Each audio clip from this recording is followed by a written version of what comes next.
So what are those two topics the false ego doesn't like? Firstly, it's of course devotional service, specifically pure devotional service.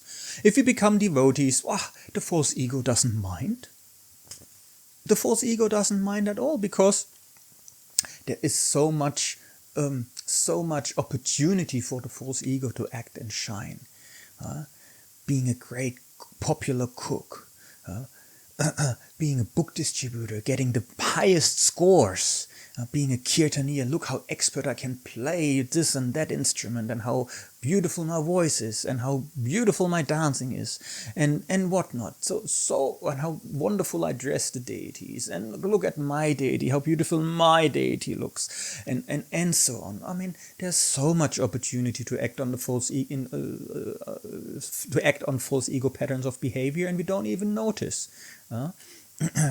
And we're easily fooled, even by others. We think they're so great devotees, but they may just act upon the false ego, right?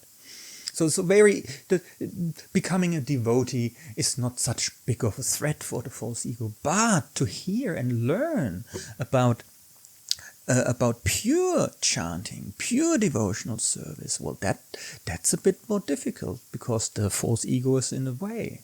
And once we practice pure devotional service, if we try to practice the chanting, if we try to get more purity in our service and more purity into our chanting, well, that will strengthen the false ego. That will strengthen the real ego, so the false ego will be in trouble. So the false ego doesn't like that topic of pure devotional service, the pure chanting. That's one topic. And the other one then, of course, is Vaishnava etiquette and culture. Because it's weakening the false ego. It will draw the food from the false ego. So it will dwindle over time. It's not allowed to act. So that makes it weak. Without training, our muscles diminish. And when we think about what we're trying to achieve we're trying to achieve pure devotional service. So that's the purpose, hopefully. We may not have that pure motivation, but that's the goal of our bhakti practice. But the side effect from engaging in devotional service is complete material suicide. Right? Complete material suicide. We're not talking about that gross body. That's going to be dead anyway in a few years. Right?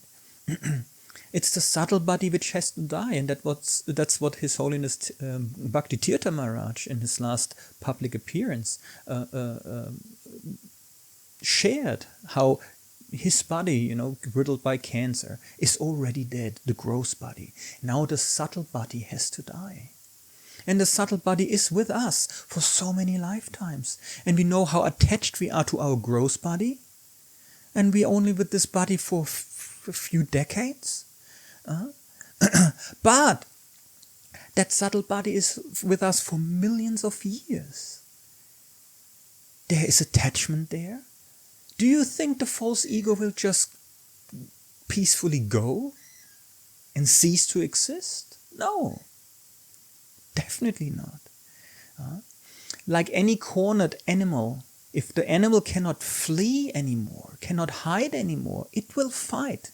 And that's what the false ego is doing. And that's why our minds go into overdrive.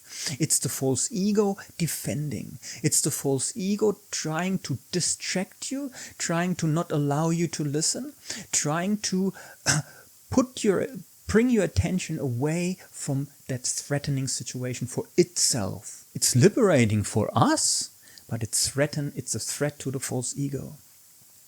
And that's why our minds go crazy. That's the only defense the false ego has. Some hissing, some screeching, some scratching. What can a weak animal do when it's hunted? Nothing. It can just threaten, bluff, all those things. That's what the false ego is doing. And that's basically, I almost call it an allergic reaction of our mind to those topics. Men and women in spiritual culture, Vaishnava etiquette, holy name workshop, pure chanting. Oh, I'm not a bhajana nandi, I'm not on that level. What's the point? That's all allergic reactions from the false ego trying to distract you. Don't go that way, don't go that way, don't look that way. Why? Because that's the beginning of the end for the false ego. That's the beginning of us going back home, back to Godhead. Once we accept those, once we understand those topics a bit more deeply, like Vaishnava etiquette, it's not about knowing all the items and following them strictly, and we just may turn into Ramachandra Khan criticizing Lord Chaitanya that he eats sweets or something like that. That's not the purpose. The purpose is understanding the purpose of Vaishnava etiquette and culture, and that's to starve the false ego. And once we understand that, we can make conscious choices and see what can I apply in my life. And whatever is easy, we can do straight away. And then we also recognize where our attachments are. We recognize where our hang-ups are. We recognize with which areas we have more difficulty. This is what that whole topic is about, Vaishnava culture. How to facilitate the purification of the false ego. And the false ego will not like it. That's why the mind goes in overdrive. Right? But it's so important because we know all that example of the elephants bathing.